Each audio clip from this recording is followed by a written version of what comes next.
Bom dia, senhoras e senhores. Primeiramente, gostaria de agradecer em nome da Praticagem de Santos o convite feito pelo professor Tanuri, também pelo Conapra. É uma honra muito grande a Praticagem de Santos poder participar do seminário aqui. Vamos lá. Os desafios do Porto de Santos, à luz do crescimento na vida da nova norma. E essa nova norma ajudou bastante a gente ter como referência os estudos todos para poder trazer os navios com dimensões maiores para o Porto de Santos.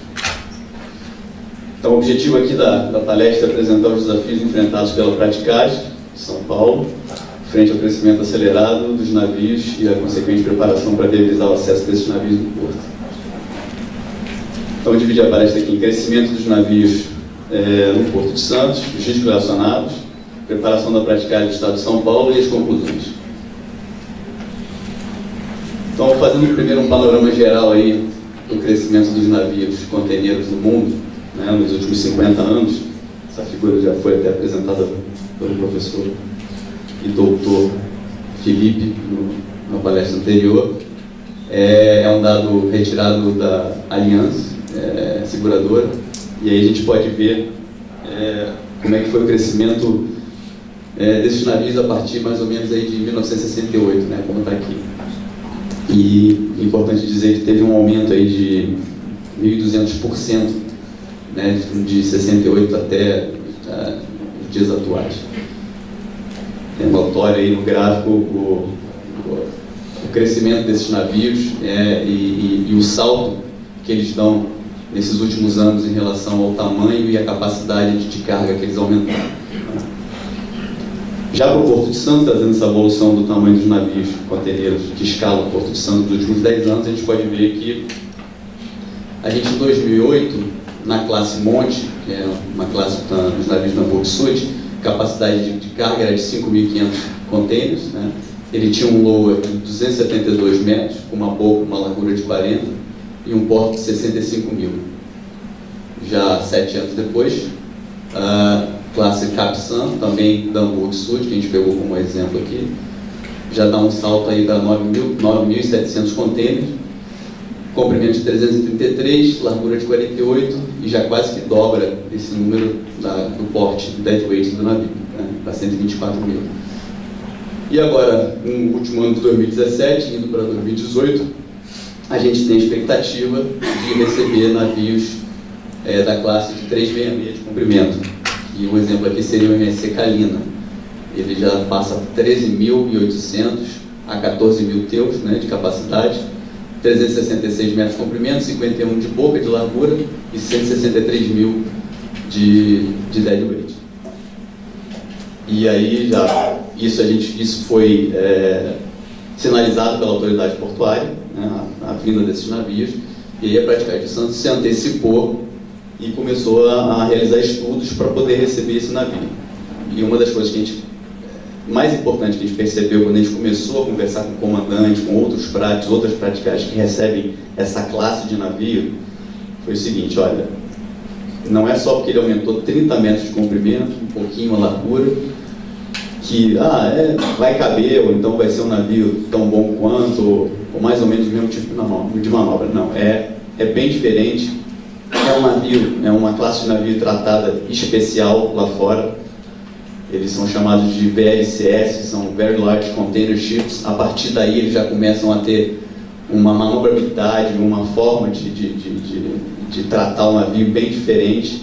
Tanto que todos os práticos que recebem esse navio hoje em dia no mundo passam por treinamentos específicos, diferentes do que normalmente vem sendo feito nos últimos anos. Então é uma classe que a gente tem que dar uma importância especial ali.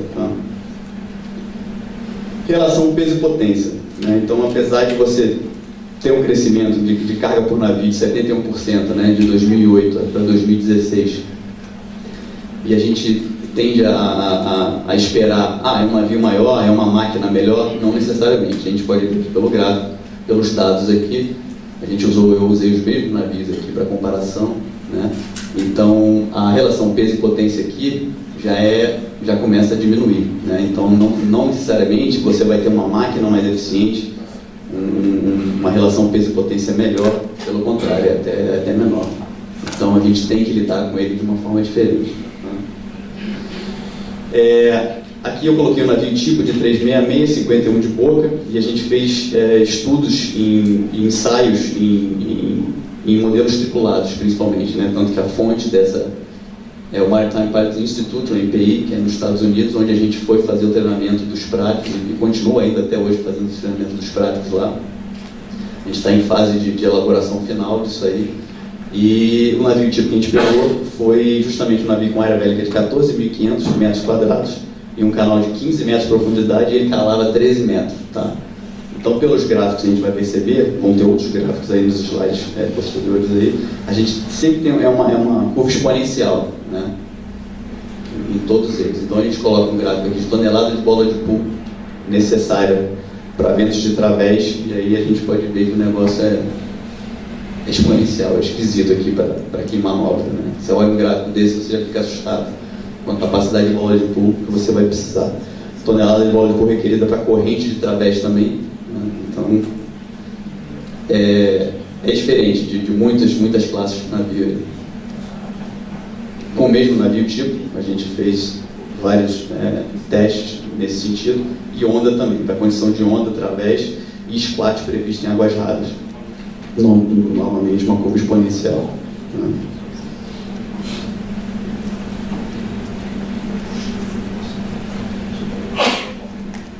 Esse slide não entrou aqui, não sei porquê antes, né?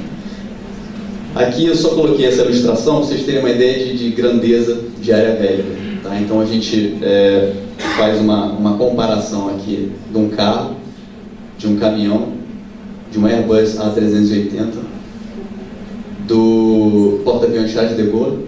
Ele aqui começa, ele tem 261 metros. O Queen Mary, que é um navio de passageiro, que também são tipos de navios que costumam ter uma área bélica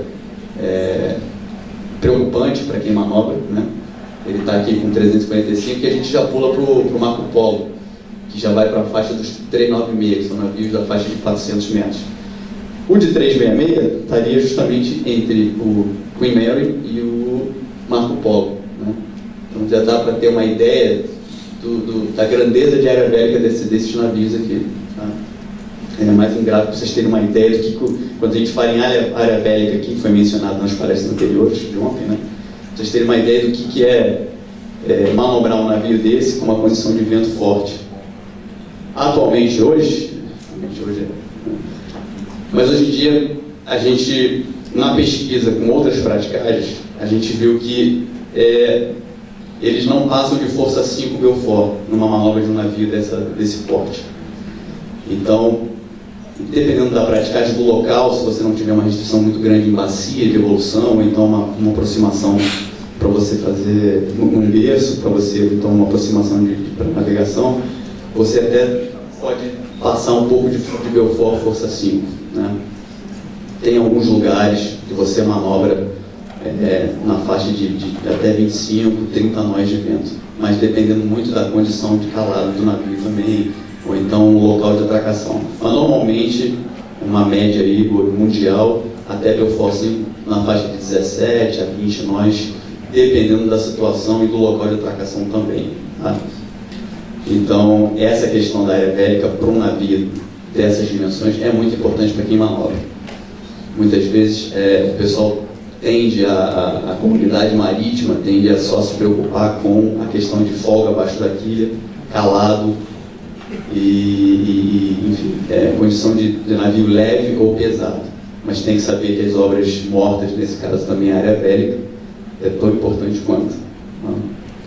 Os riscos relacionados numa manobra para trazer esse navio, eu elenquei aqui mais ou menos os mais importantes. São navios maiores para os portos que não cresceram geograficamente, uma coisa que foi muito comentada ontem também, né? Até pelo professor Mesquita. Então a gente tem hoje uma situação, na maioria dos portos, não só no Brasil, mas lá fora também, você tem uma mesma estrutura física, geográfica, que você às vezes não tem limite para poder crescer, e quem está crescendo são os navios. Pouca folga abaixo da quilha, onde aqui o clearance.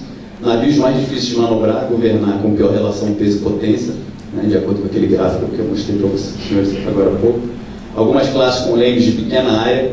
Outra coisa é o seguinte: esses navios não é um navio VLCS e é um padrão. Não, existem dentro dessas dimensões de navio, existem várias diferentes classes de navio. Então, às vezes, você pode pegar um navio com leme, com uma área de leme maior do que o outro, uma máquina um pouco melhor ou um pouco pior. Então, assim, você tem que trabalhar naquela questão do navio tipo, navio de projeto. Então, toda vez que você vai começar a simular manobras com esse tipo de navio, você tem que saber qual é o tipo de navio de projeto que você vai esperar contratualmente para o teu porto. Então, isso como a gente não tem um padrão hoje em dia, e é difícil você ter, são vários operadores, Maersk, MSC, Porto Sul, você tem que procurar em todas esses armadores quais são os tipos de navio tipo que eles vão trazer para o porto, tá?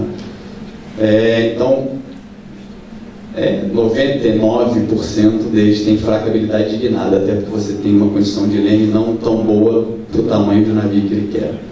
Baixas velocidades exigidas durante a navegação deixam navios com grande área bélica mais sujeitos à ação do vento, né? A questão da velocidade. Então, qualquer fórmula que você vai ver hoje em dia, squat ou qualquer outra dessas usadas em relação, por exemplo, ao redraft, que é para você saber a folga abaixo da quilha, você tem velocidade quadrática.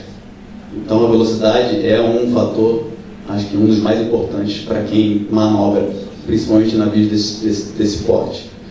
Então, muitas das vezes a gente vai ter que entrar, e como Santos é um porto muito sinuoso, muitas curvas fechadas, a gente tem que entrar, a gente tem que vir com uma velocidade baixa com esse navio, senão você não vai fazer a curva, porque ele avança mais do que guina.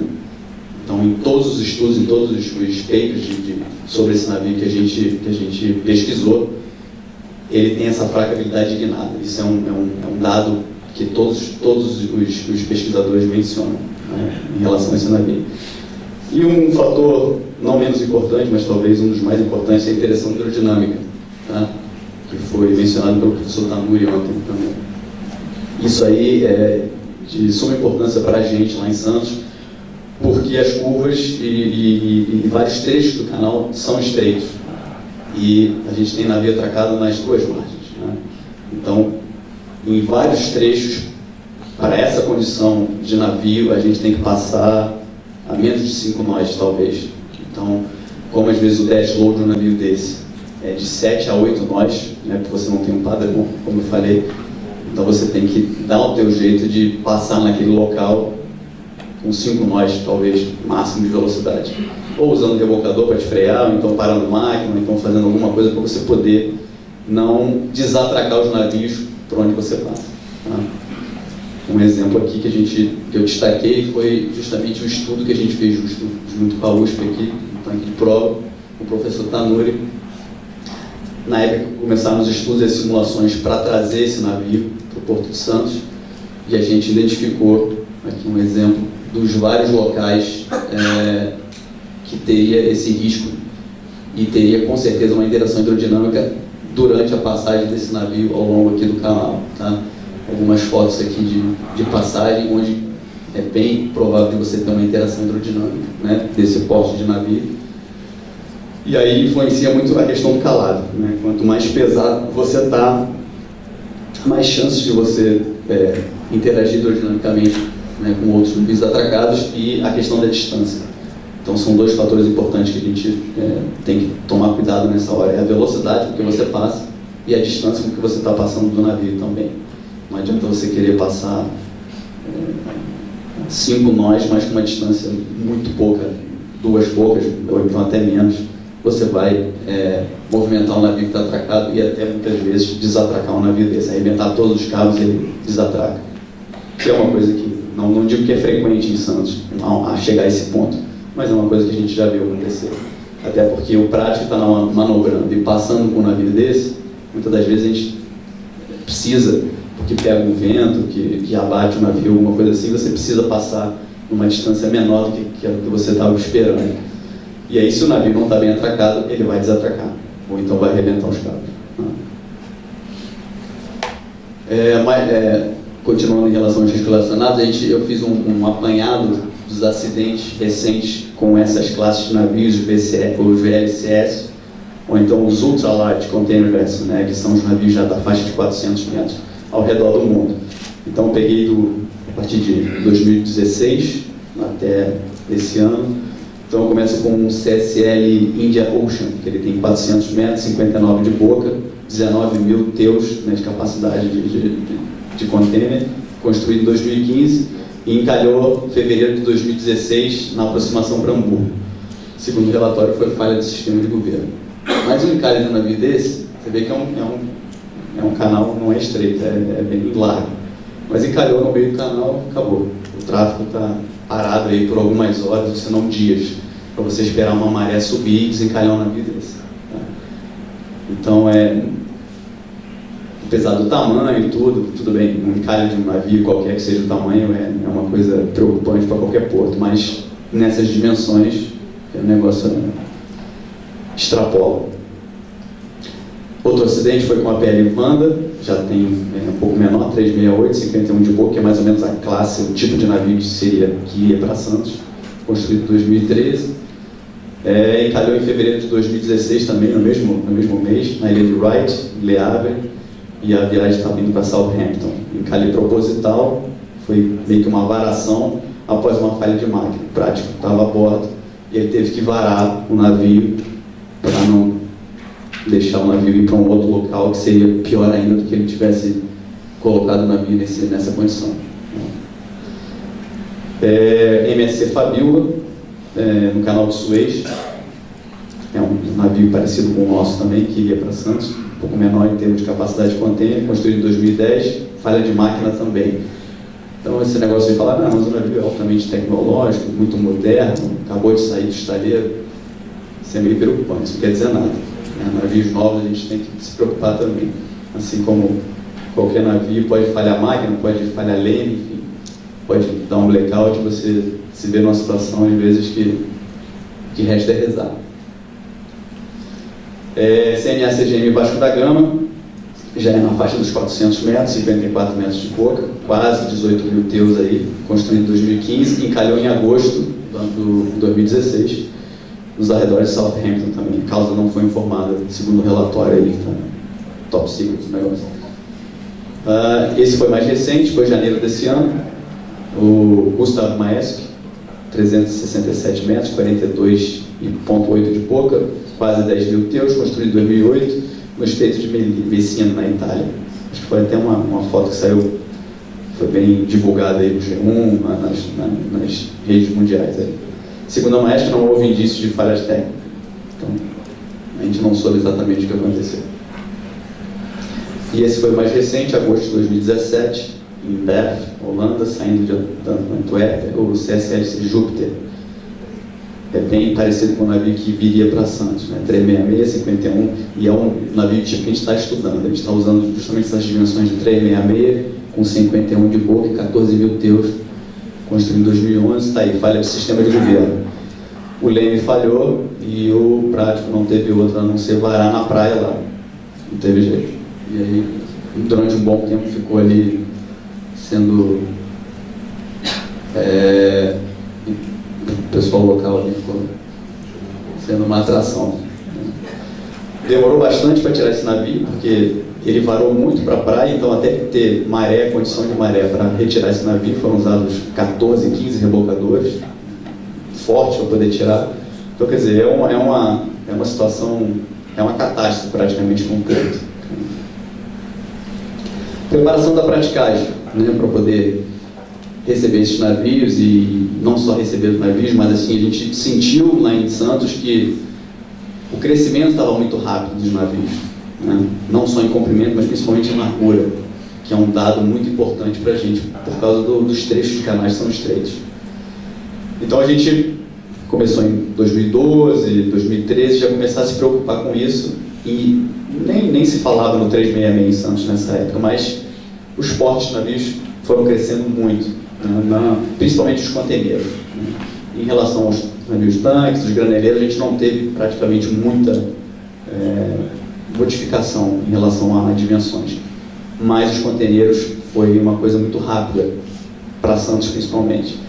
Então a gente tem o C3OT, como foi mencionado pelo Dr. Felipe na palestra anterior, inaugurado em setembro de 2014, recursos exclusivos da praticagem, não teve nenhum incentivo de nenhuma autoridade portuária, governo, nada.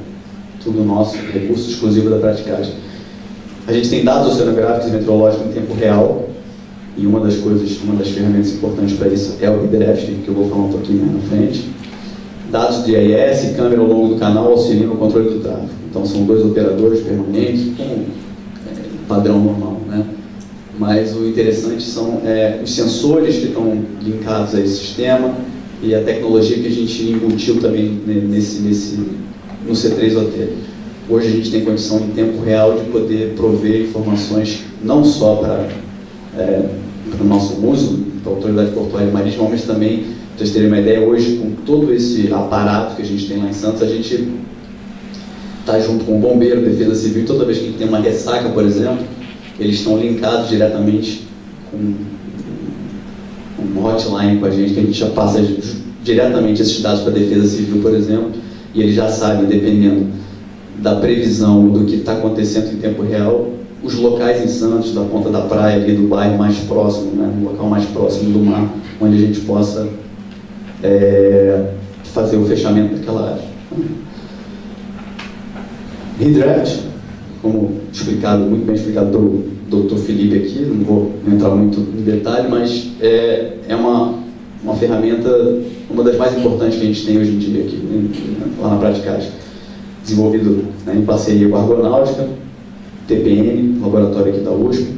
Então a gente teve um melhor aproveitamento das janelas de maré, condições meteorológicas, lógico, trazendo maior eficiência para o porto, né, automaticamente, e maior segurança da navegação. Hoje, em tempo real, a gente tem condição de estabelecer um calado dinâmico, uma condição de acordo com as condições meteorológicas no canal de acesso.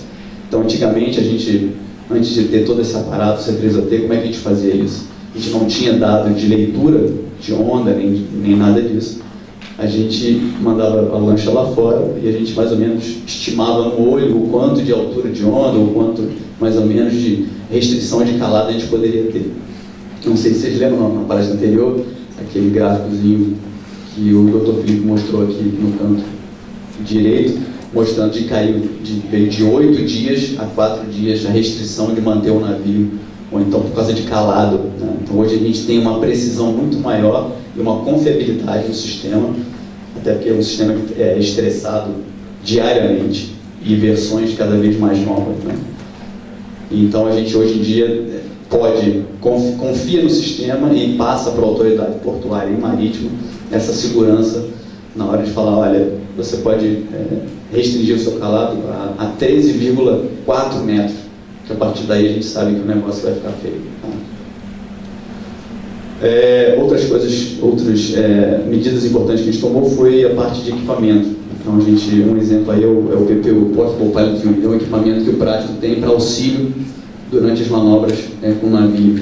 E a gente usa principalmente esses equipamentos com navios de 2 práticos lá em Santos. Então, toda vez que a gente uma manobra feita com um navio de dimensões, limites, onde passa para a gente uma questão de segurança de você ter 2 práticos a bordo, isso importaria, né, junto com a capitania, junto com a autoridade portuária. Então, toda vez que a gente tem 2 práticos manobrando no mesmo navio, o segundo prático, ele leva esse equipamento, e é um equipamento que não é que é um equipamento que sem ele você não vai fazer manobra, não, é um equipamento de auxílio à manobra, mas te auxilia no sentido de dar mais segurança à manobra, dependendo da bacia de evolução você tem uma restrição muito grande, então é um equipamento que faz jus àquilo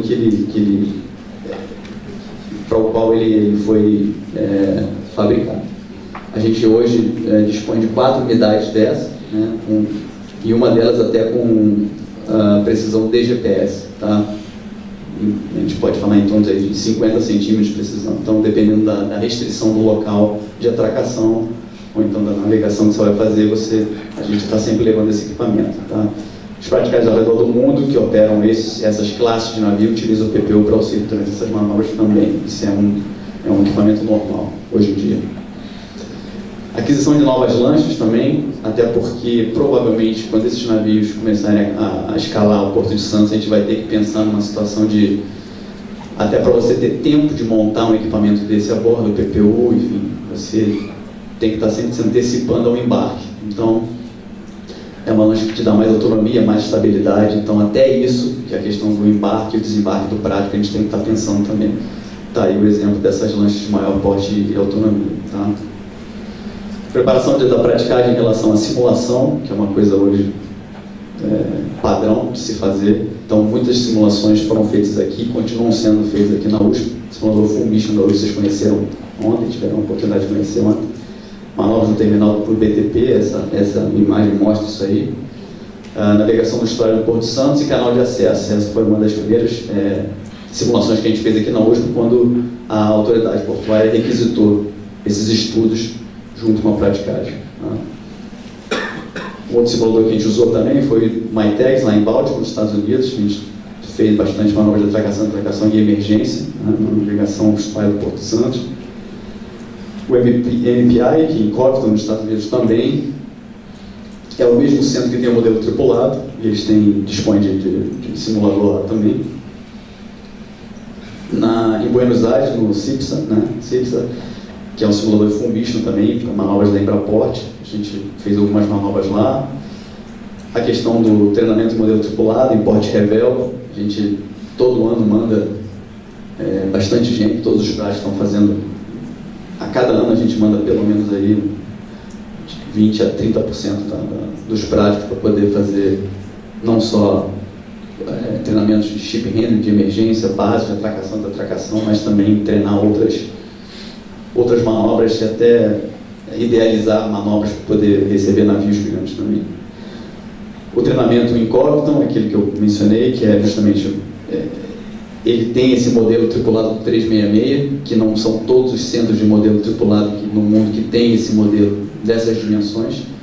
Então, esse modelo em especial foi pago, foi financiado pela praticagem de Houston, que é uma praticagem que também começou a receber input para poder receber esse navio. Então, eles pagaram a construção desse modelo tripulado, que é justamente o modelo de 366 com 51 de boca de largura. E lá a gente conseguiu um convênio bom. Hoje a gente já está, ano que vem a gente vai começar a mandar uma boa parte dos práticos lá de Santos para poder iniciar o treinamento no modelo tripulado de 366. Visitas a outras praticagens internacionais, em participação em manobras com essas classes de navio. Nesse caso foi no Peru, no Porto de Calau, acompanhamento da manobra de entrada do navio MSC Faustina e a participação dos práticos do Conselho Técnico da Praticagem de São Paulo. Preparação da praticagem, ainda no sentido de alencando aí mais ou menos por que a gente se antecipou a isso, por que a gente viu que a importância de poder se antecipar a vinda desses navios não é tão organizado como lá fora, e a gente sofreu, entre aspas, um pouco isso com a vinda dos navios de 335 nessa faixa. Foi dado esse input para a gente, e a gente meio que, mas isso aí eu acho que não vem, talvez ano que vem, e de repente, mês seguinte, quando a gente viu, começou a escalar esses navios. Então a gente, vacinado, a gente já começou a se antecipar. Navios com tais dimensões exigem uma série de medidas para que manobras sejam realizadas com segurança e o menor risco possível. Assim como nas praticagens ao redor do mundo, então a praticagem de São Paulo também trabalha junto com a autoridade portuária e marítima para que tais providências sejam cumpridas. Dentre elas, simulações de manobra para diversas classes de navios, principalmente essa, criação de normas e regras específicas para diversas classes, com restrições operacionais, vento, corrente, velocidade e procedimento dos navios atracados, interação hidrodinâmica. Dragagem de determinados trechos do canal, das bacias de evolução, disponibilidade suficiente de rebocadores com potência acima de 60 bolas de pool e treinamento específico para os comandantes dos rebocadores também muito importante, como foi mencionado pelo comandante Plinio ontem. E treinamento específico para a qualificação dos práticos, e isso é importante também. Hoje, não quer dizer que eu tenho 50 anos de experiência como prático em qualquer porto e vou receber esses navios que você estaria preparado. Lógico que vai contar muito a sua experiência, mas é padrão hoje em dia no mundo inteiro, independente do quanto tempo você tem de praticar, e você passar por uma série de treinamentos de simuladores e modelos tripulados, enfim. Para esse tipo de navio é diferente. Um exemplo aqui de como a BNT e a nova norma 13246 está sendo importante para a gente, porque é uma coisa de referência. Um exemplo aqui é a modificação que a gente recomenda fazer em relação ao alargamento do canal de acesso, né? Pois, de acordo com a nova norma, para navios com essas dimensões, recomenda aproximadamente um comprimento de navio na seção curva do canal. Então, a gente teve que se basear em alguma coisa, no caso, a nova BNT, que está em cima do novo PIANC também, para provar e mostrar para a autoridade portuária, principalmente, e marítima, o porquê desse alargamento da boia 4, o porquê desse trecho de dragagem, da onde veio isso, né? E um fator importante, quando a gente começou a conversar com comandantes que escalavam em Santos e manobravam esses navios lá fora também, eu me lembro que eu tinha acabado de fazer uma manobra de um navio de 2 práticos, e aí eu mencionei para o comandante, falei, comandante, a gente está para receber navios na classe de 366, em bocas maiores e tudo, e ele falou, olha, toma cuidado, porque não acho que esse navio é 30 metros maior, então 10 metros maior de boca, é um navio diferente. E ele é um comandante que frequentemente está em Santos. Ele falou, vocês tomam cuidado, principalmente nas partes curvas, porque eu não sei como é que vocês vão fazer para botar esse navio para dentro, né, do jeito que está hoje, a localização das boias, enfim, como está hoje. E ele bateu no meu ombro e falou assim, olha, prepare-se para fazer mágica. E aí, a partir daí, a gente já começou a ficar mais preocupado, o negócio viu que o buraco era mais embaixo. E essa preparação, essa antecipação, no estudo desses navios, justamente começou a vir dessa conversa com o comandante que já manobrava esses navios lá fora. Tá? As conclusões, e após várias visitas, troca de informações, como eu acabei de mencionar, estudos, treinamentos realizados em centro de simulação, modelo tripulado, comprovou-se que é um tipo de navio que tem uma condição especial de operação, né, devido às dimensões, deslocamento, características de manobrabilidade, as consequências de um acidente com porte de navio desse, lógico, altamente prejudicial para o porto, e para que as operações com esses navios sejam viabilizadas no Porto de Santos, deve haver um comprometimento de toda a comunidade marítima e portuária de Santos. Antes de terminar a palestra aqui, eu separei um vídeo em time-lapse, até para não demorar muito aqui.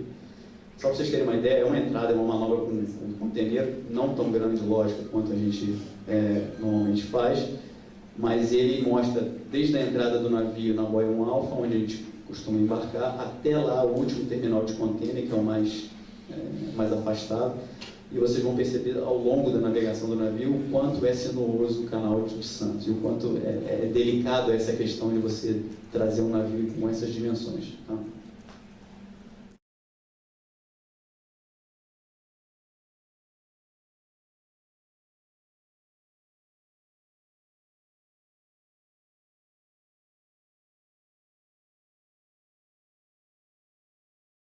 Vai ser complicado. Então, por isso que